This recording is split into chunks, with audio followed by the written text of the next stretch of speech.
Bonjour et bienvenue. Quand on fait un bilan de compétences, il y a souvent un outil qui ressort, un outil vraiment puissant. Et ce qui est intéressant avec ce test, c'est qu'il ne s'agit pas de mesurer ce qu'on sait faire, non, mais plutôt ce qui nous fait vibrer au fond. Alors c'est parti, on va décortiquer ensemble le test des 6 motivations. Souvent, le point de départ d'un bilan de compétences, c'est ce sentiment, un peu diffus, n'est-ce pas? Cette lassitude, cette perte de sens, cette impression de ne plus vraiment être à sa place. Et là, on se pose 1000 questions. Est-ce que j'ai encore les bonnes compétences? Est-ce que je suis vraiment fait pour ce métier? Ce sont des questions tout à fait normales et même saines. Et si en fait la clé n'était pas du tout dans le savoir-faire? Imaginez que le vrai problème, ce soit un décalage, quelque chose d'invisible, une sorte de dissonance entre ce que le job demande et ce qui nous anime au plus profond de nous. C'est exactement cette piste qu'on va creuser. Ok, mais pour se repérer là-dedans, il nous faut un outil. Pensez à une sorte de boussole intérieure. Sauf que celle-ci, elle n'indique pas le nord. Non, elle pointe directement vers ce qui nous donne de l'énergie, ce qui donne vraiment du sens à notre travail. Et cet outil, c'est justement le test des 6 motivations inspiré des travaux d'Edward Spranger. Son but, il a l'air simple comme ça, mais il est fondamental. C'est de faire une sorte de carte de nos moteurs internes, de comprendre ce qui nous pousse à agir, bien au-delà des compétences listées sur un CV. Et attention, ce n'est pas un gadget à la mode, L'idée remonte à 1928. À la base, c'était une réflexion philosophique sur les valeurs humaines. Ensuite, dans les années 60, elle a été adaptée pour en faire un vrai test psychométrique. Et aujourd'hui, ça fait plus de 90 ans qu'il est utilisé. C'est devenu une référence solide pour guider des milliers et des milliers de parcours professionnels. Bon, alors, c'est quoi ces fameuses 6 motivations? Le modèle de Spranger, il nous parle de 6 grandes familles, 6 grandes quêtes de sens qui peuvent d'ailleurs cohabiter en chacun de nous. Allez, on regarde ça en détail. La toute première, c'est la motivation théorique. Là, on parle de la soif de comprendre, d'analyser, d'apprendre, juste pour le plaisir de savoir. Les personnes qui carburent à ça adorent décortiquer les problèmes, accumuler les connaissances, on les retrouve très souvent dans la recherche ou dans des postes d'expertise technique, par exemple. Ensuite, on a la motivation utilitaire. Ici, ce qui prime, c'est le côté pragmatique, le résultat concret, le retour sur investissement. C'est vraiment le moteur de l'efficacité, de l'optimisation. On le voit beaucoup chez les entrepreneurs ou dans les métiers de la finance et de la gestion.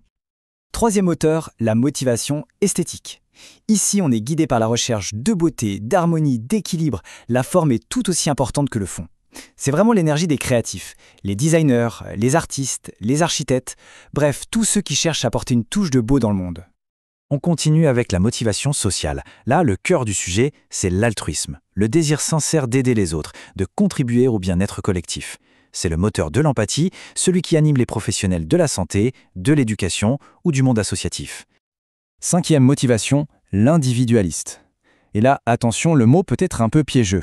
Il ne s'agit pas d'égoïsme, mais de la volonté d'avoir un impact, d'influencer son environnement, de diriger, de prendre des responsabilités. C'est la recherche d'autonomie et de leadership. C'est typique des managers, des stratèges. Et pour finir, la motivation traditionnelle. Celle-ci, elle correspond à la recherche d'un système de valeurs qui soit cohérent, d'un code de conduite, de principes qui donnent un sens plus grand à ce qu'on fait. Et ça n'a rien à voir forcément avec la religion, C'est plus la quête d'un cadre éthique solide pour guider ses choix. Ok, on a vu les 6 grandes dimensions. Maintenant, la question à 1 million. Comment ça s'applique à soi? Comment on lit cette fameuse carte de nos propres motivations? C'est ce qu'on va voir tout de suite. En fait, les résultats du test vont dessiner une sorte de podium personnel. Tout en haut, on va trouver les moteurs principaux. C'est là où les 2 motivations qui nous nourrissent le plus. Ensuite, au milieu, on a les motivations secondaires. Elles comptent bien sûr, mais elles ne sont pas prioritaires. Et tout en bas, on trouve les motivations plus faibles. Pour celles-là, ce n'est tout simplement pas un levier d'engagement. Pour le dire simplement, c'est assez facile à visualiser. D'un côté, il y a les moteurs principaux. Ce sont de vraies sources d'énergie. Un travail qui fait appel à eux, on va le trouver épanouissant, stimulant. À l'inverse, un environnement de travail qui valorise uniquement nos motivations faibles, c'est la recette pour s'épuiser à petit feu. Comprendre ça, c'est une clé de lecture absolument essentielle pour tout projet de reconversion. Mais attendez, le plus intéressant, le plus riche dans cette analyse, c'est encore autre chose. Le vrai trésor, il n'est pas dans une seule motivation isolée, mais dans la façon dont elles interagissent les unes avec les autres.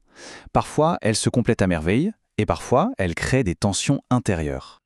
Et c'est précisément là que les profils uniques émergent. Par exemple, vous combinez un score élevé en théorique avec un score élevé en esthétique, et hop, ça dessine le profil parfait d'un architecte ou d'un designer UX. Vous mélangez le social et l'utilitaire, l'entrepreneuriat social devient une évidence. C'est vraiment cette alchimie entre les 2 ou 3 moteurs principaux qui va dessiner une voie professionnelle qui a du sens. Bon, super, on a la théorie, on sait comment lire les résultats, mais maintenant le plus important, concrètement, on fait quoi avec tout ça? Comment on utilise ces infos pour construire un vrai projet professionnel?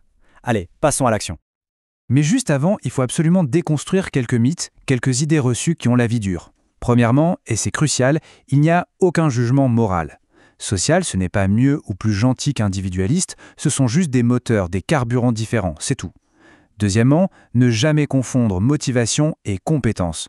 On peut être hyper motivé par quelque chose qu'on ne sait pas encore bien faire. Et c'est une excellente nouvelle, ça veut dire qu'on a envie d'apprendre. Et enfin, non, il ne faut pas avoir une seule motivation qui écrase tout. En réalité, la plupart des profils sont équilibrés, avec un duo ou un trio de tête qui mène la danse. Le point le plus important à retenir, c'est donc celui-ci. Il n'y a pas de bon ou de mauvais profil. Zéro, nada, ça n'existe pas. Il n'y a que des profils différents, des signatures motivationnelles uniques, chacun a la sienne, et c'est ça la plus grande force. Alors pour conclure, si on ressent cette insatisfaction professionnelle, si quelque chose cloche, il faut vraiment garder cette idée en tête. Le problème, ce n'est peut-être pas du tout un manque de compétences. C'est peut-être juste que le travail actuel, il ne nourrit plus les moteurs profonds, les moteurs essentiels.